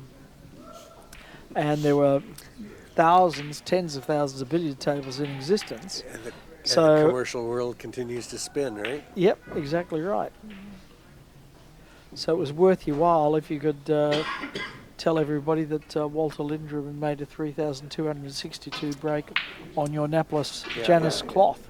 Yes. Because surely if Walter Linndrum can do it, I can too. Sure, why not? 6. Walter was like the Wayne Gretzky of billiards. the Uber Wayne Gretzky. Yes. That may perhaps be the understatement of the commentary here.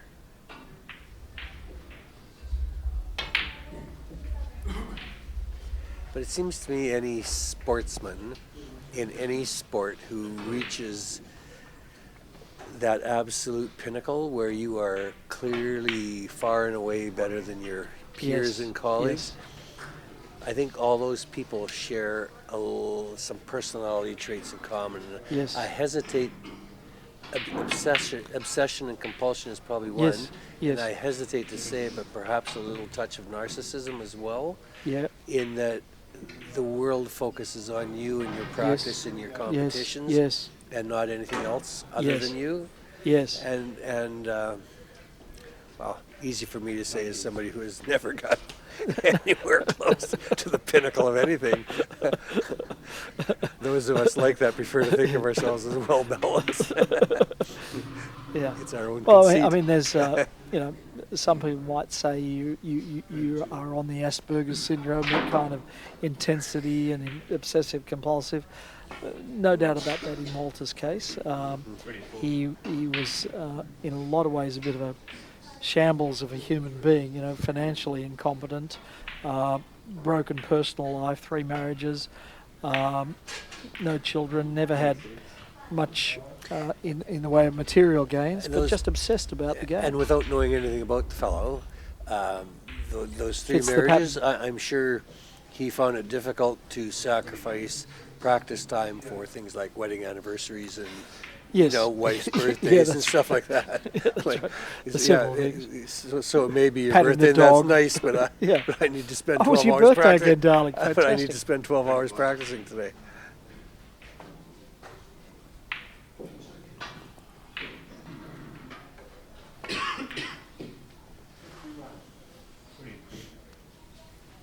Was Gretzky like that, or was Gretzky a more complete human being? No, by all accounts, he was a more complete human being. Whereas today, kids at a young age focus on one particular sport. Yeah. Well, it certainly is the case in Canada with hockey. That, Yeah. but Gretzky, It's a winter sport only, though, isn't it? Or do yeah, they play it is. all year round? Oh, they play. There's camps all year round where, Yeah. because it's artificial ice. Of course, you can keep Yes, the ice in yes. arenas all year round. But by all accounts, We Gretzky, can't do that in Australia. You actually need water to make the ice, and we just don't have any of that. Actually, I visited Australia 3.5 years ago with my wife, and in Melbourne, there is a full-time hockey arena. Is there indeed? And Okay. teams playing. There's a league in Okay. Melbourne of ice hockey. We Okay. drove by it on our tour of cool. the city. Yeah, I was, have to admit, a little surprised to see it. Yeah. But yeah, no, Gretzky was one of those guys who liked to hang up the skates during the summer and get out the baseball glove, Really. which would be sort of the Really? nearest parallel to Yeah. baseball would be cricket, I Yep. suppose. And he always felt it was good. Well, number one, if you do the same thing month after month after month, the chance for repetitive strain injury is greater. Yes, good point. So there's that, and Do you become the mentally different stale? the different sports like soccer, or as the Brits would call football, and baseball or cricket. The advantage of playing those different sports is you enhance your eye-hand coordination in different ways. Yes. If you're just focused solely on one sport, Yes. you get coordinated for that sport, but Yes. perhaps not an overall sense of coordination. Yes. Well, we'll find out whether the billiards helped our golf on Monday, Kevin, when we're playing at Royal Melbourne. I think I already know the answer to that, Peter. Not very likely. No, nothing else my golf.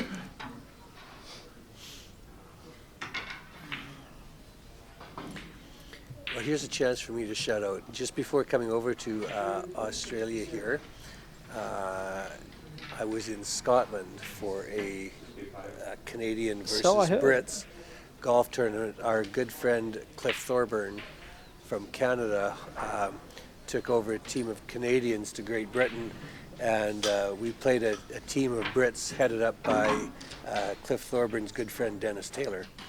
And we played a 2-day Ryder Cup style match at the Loch Lomond golf course just Right. outside of Glasgow. Fantastic. It And you played St Andrews as well, didn't you? No, we didn't. But we played North Berwick, Okay. which is on the south coast of the Firth of Forth, and St Andrews is on the north coast. Okay. So probably 15 miles away as the crow flies, Yep. but probably a 2-hour drive as Yep. the highway goes. And so who won, Canada or Britain? The rematch is pending. Say no more. Those crafty Brits got us. Turns out one of Dennis's sons, who was on their team, is a golf professional, Oh, okay. and Is he blessed with the old man's hand-eye? well, he seems to be. Yes. He's a small of stature like his father, but oh my word, can he pound that ball? Yeah. Holy cow! And does he have the big glasses? 64. He may have them, but he didn't use them. Yeah.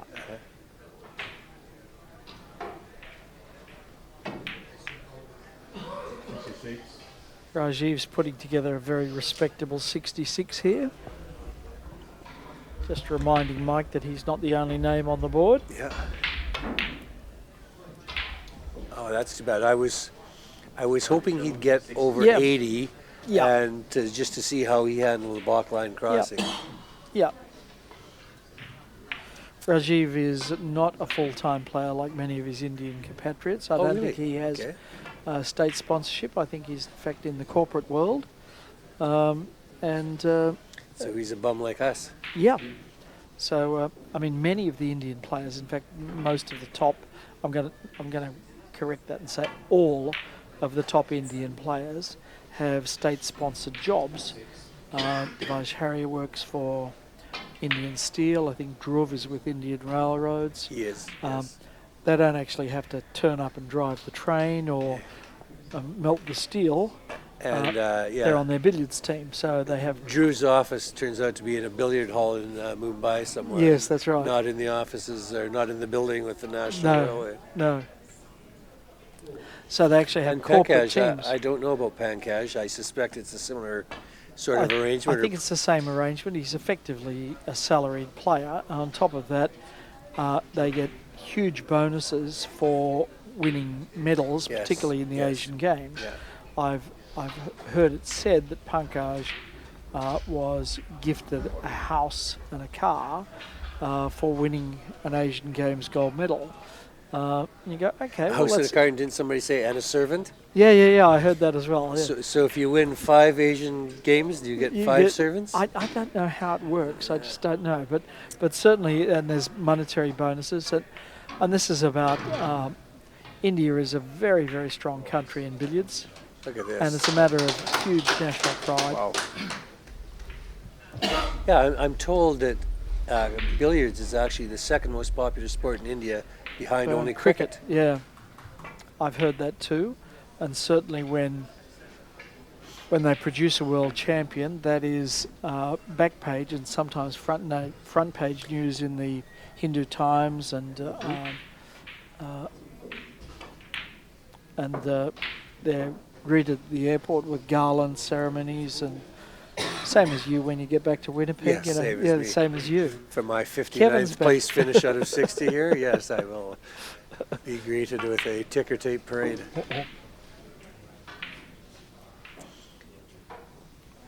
And the jeers and hoots and catcalls of my colleagues. 27.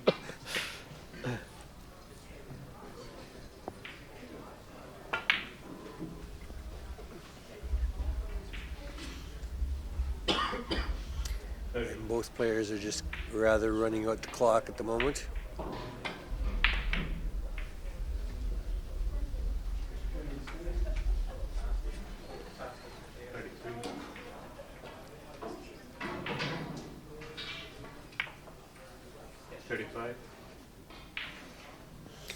What about the players from Myanmar, Peter? Are they? They're full-time players. I don't know quite how the funding model works, but they're full-time players. Their airfares are paid to come Okay. here. Their Okay. accommodation So is it's paid. a state-sponsored sport. Yep. But strangely enough, I might be telling tales out of school, but that's okay. They probably won't be listening because they don't have a lot of English. They turned up here and not one of them between them had a credit card. So it was difficult to Including the manager? book hotel rooms, book hotel rooms and confirm things. And we all operate on credit cards these days, but Sure. obviously Myanmar doesn't. So yes, they're president of their association. 48. Probably the only other person in the world who plays billiards professionally would be Peter Gilchrist, wouldn't he? Well, Peter's retained by the Singaporean government for the same reason that Yeah, India to pays their represent players. He represents them, and he's a Singaporean citizen now, not just a resident. So he carries a Singaporean passport and And was represents Singapore's Singapore. Sportsman of the Year about He 2 was. years ago. He was, and has been that multiple times. He lost one year to. It was after the Olympics when Joseph Schooling, their breaststroker, won a gold medal. And Joseph Schooling won it that year, but Peter was the runner-up. But on more than one occasion, Peter has been Sportsman of the Year in Singapore. And this is a big deal. Not a big deal in Australia. If you tell people you play billiards, they go, look at you kind of funny. But it's a big deal in some parts of the Yeah. world. And if you think it's not a big deal in Australia, Peter, you should come to Canada. Yes. Winnipeg is the only city in North America that we know of where billiards is played. Yes. So if in most of Canada you said you play billiards, they would look at you and wonder what in the world you were talking about. Yeah, what language you were speaking. What- Yeah. billiards? So, Winnipeg's looking to host the 2021 World Championship, and you're a little bit like us. I mean, there's actually nothing in it for us to host this, except that we love to have these players here, and we love to organise things and try and make a great tournament. And you guys, I know, are the same. There's no national pride here, and just the enthusiasm of of a group of players. It just who wanna infects do the the entire best. country Yeah. with enthusiasm and goodwill Yeah. and a sense to want to try to get better. I know Yes. every time these guys come to Winnipeg and we watch them play, in our own little ways, we all kind of rededicate ourselves Yes. to trying to get a little bit Yes. better for the next time. Which 80 is, Yes. anything that drives you forward is a good thing. 82 Baulk line crossing. There's no time like the present, is there? So he And didn't, here we go. didn't Watch waste this. 20 points. No, he's already crossed the Baulk line while you were okay. chatting. In fact, as Dan, our producer, just pointed out, he crossed at 82. Like no time like the present. Yeah. Let's not muck around here. Let's get right on with the job. Cross the Baulk line. I've been refereeing for Mike in one of Mike's games where, He might just do You it know, again for the hell of it. Watch. yeah, No. Yeah. It can where hold. he's come up to 82, and I've forgotten that we're playing the balk line rule, Yeah. and he'll turn to the referee and say, "Balk line crossing? Yeah. Oh yeah, right. Yeah. Yeah. Yes, go ahead. Please feel free." Anytime you like. But the interesting thing is, for those who might not know, when the balk line crossing rule is in effect, it is not unheard of for the referee to forget to call it at 80. Yes. And if the referee doesn't call it at 80, forgets until, for example, perhaps 90, the player has 20 points. Still has So, 20 points. That can vary. there- Some tournaments will say, look, it's the player's responsibility to know whether the referee warns them or not. So that has to be specified within the tournament conditions. And some tournaments say whether you've been warned or not, cross between 80 and 100. You're the player, you know, you take responsibility. And there are some curious rules like that in billiards which put the onus on the player. So, for instance, if your opponent starts playing with the wrong cue ball, and that happens a surprising number of times by some surprisingly good players, they'll just start playing the wrong cue ball. All of those points count until somebody notices. Yes, yes. So we I have, actually had that situation where my opponent was lined up. There was a little confusion at the table, like like a referee's call. There was a little uncertainty: was it a cannon or wasn't it? And so there was kind of a 20-second conversation while we sorted out what had happened in the previous shot. And my opponent went to stand up to the wrong ball, and I said to him, "Hey, stop! Wrong ball." And because I think it is the only sporting thing to do. that's my view too, but I certainly not wouldn't want to required- win on a foul No. taken by my opponent for this. you're not something like required to tell your opponent. that. No, you're not. I prefer to because It is a I'm- gentleman's game after all. Well, I'm not comfortable if I don't, but I'm not critical of those who choose to take that advantage because it is the player's responsibility to play the correct ball. So, but at the Sydney Open was it this year, last year, we watched Joe Manici make a break of 63 with Peter Gilchrist's ball. And the really curious thing about it was that Peter knew it was the wrong ball. And he just let it go? He let it go, Just to see how long it just would go? to see how long it would go, to see how long it would take the referees to pick it up. Well, the answer is they never picked it up. So Joe completed the break of 63.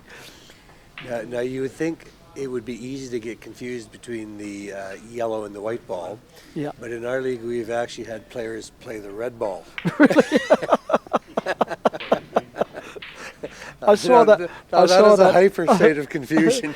I saw that for the first time myself only 2 weeks ago, where a player who shall remain nameless, okay, it was Vic Cravino, played the red ball.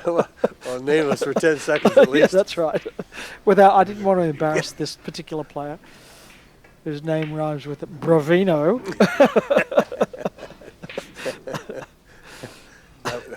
That one was pretty easy to catch by the referees when you're hitting the red ball. Yeah, But of course, that little habit of shooting the wrong ball started back when both balls were white and one Yes, was yes. very easy demarcated to from do. the other by two of the tiniest little Little black dots, dots yeah. that you ever saw. Well, you know, that when the balls were made of ivory, that was actually the vein that ran through the elephant's trunk. That was so they filled it with ebony, so that was actually hollow through there, and that's how they created the spots. And they'd fill it in with a chip of ivory to make the plain ball, and they'd fill it in with ebony to make the spot ball. That just made my trip to Australia worth it, Peter. There you go. I did not know that. Brilliant. It's the minutiae that make life interesting.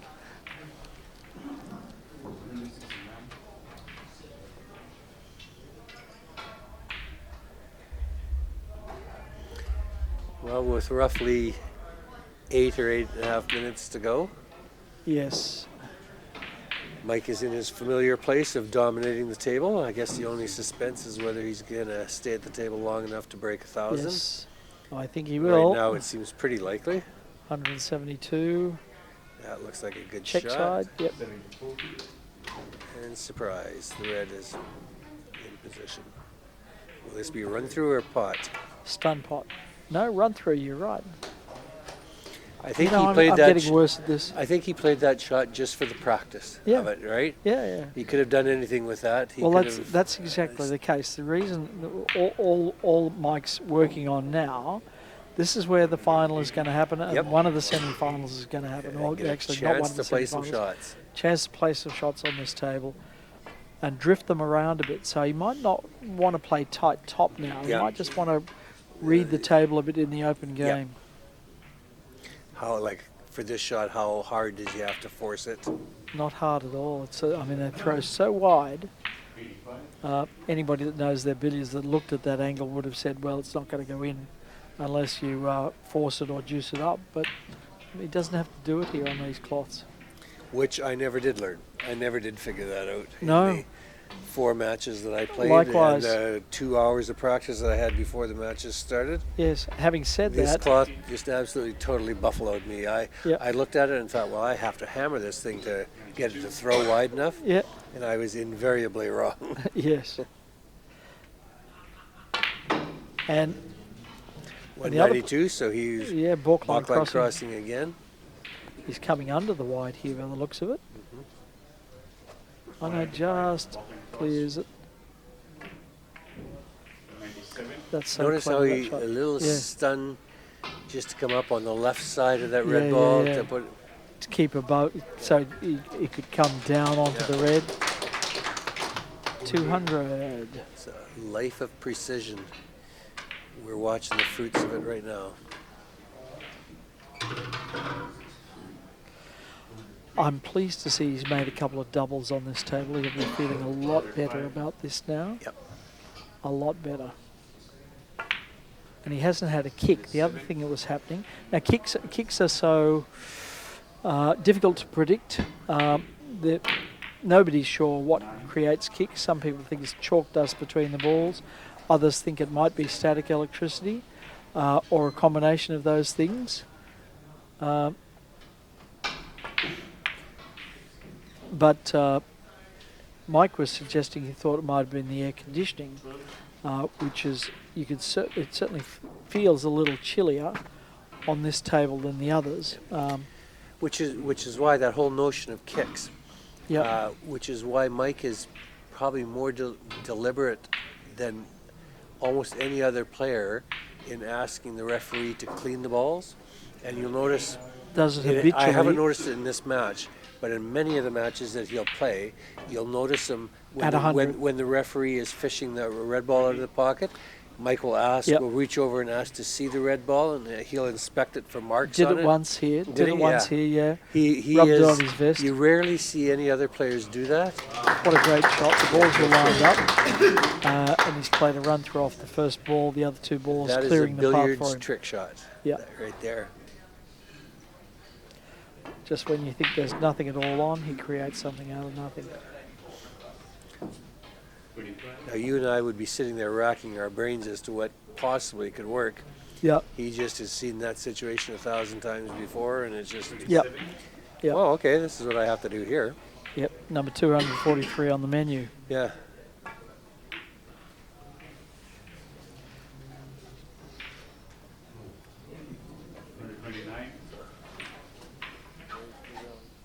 Okay, he's so close now that he has to elevate the cue to avoid a push shot. Oh, and he's calling a push Points at it and says, I played a push shot. Now, Mike is a tremendous sport. I've never seen him take an unfair advantage. And that's in common with a lot of the other billiards players.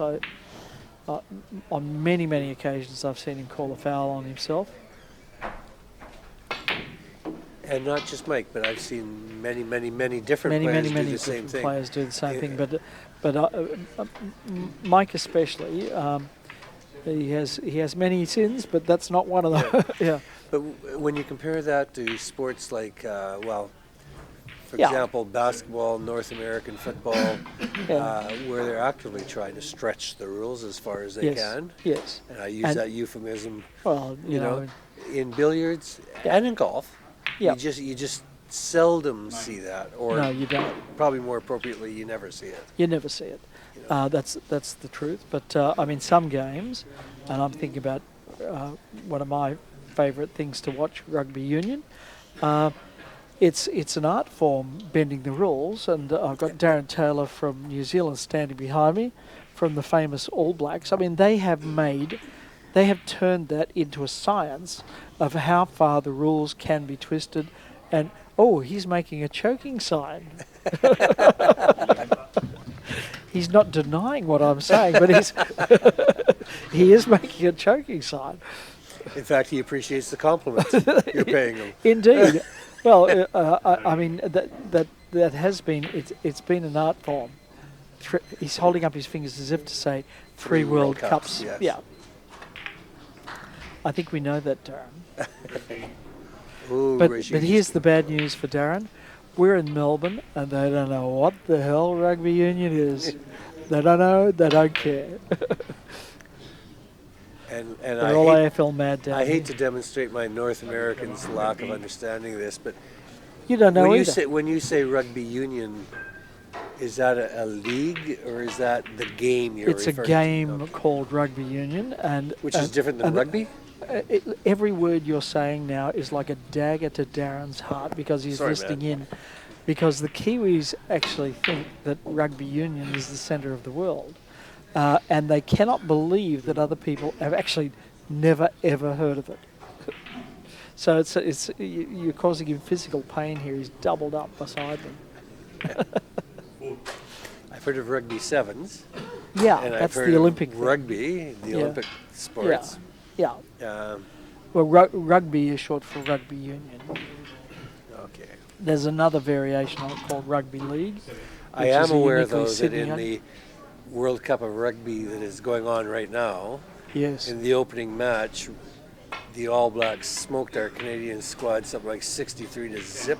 They do that. Something like that, yeah. And you know how they do that? We discussed it earlier. That's a bad luck, terrible sportsmanship. Yeah, terrible. Oh, betting the rules, I'm still here. And here we have the end of the match. While we've been teasing Darren, Mike has crossed 1,000. Raajeev has crossed 300. We've talked about anything but billiards, yeah.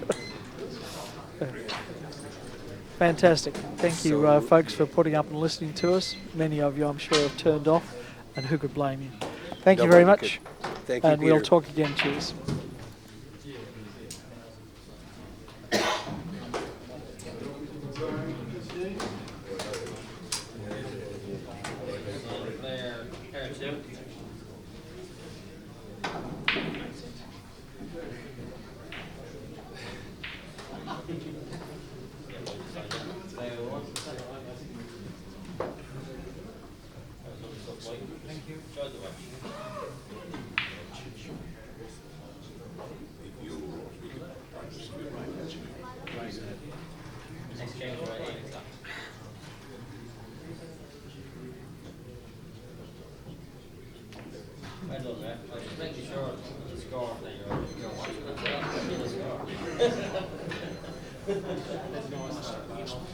You were right.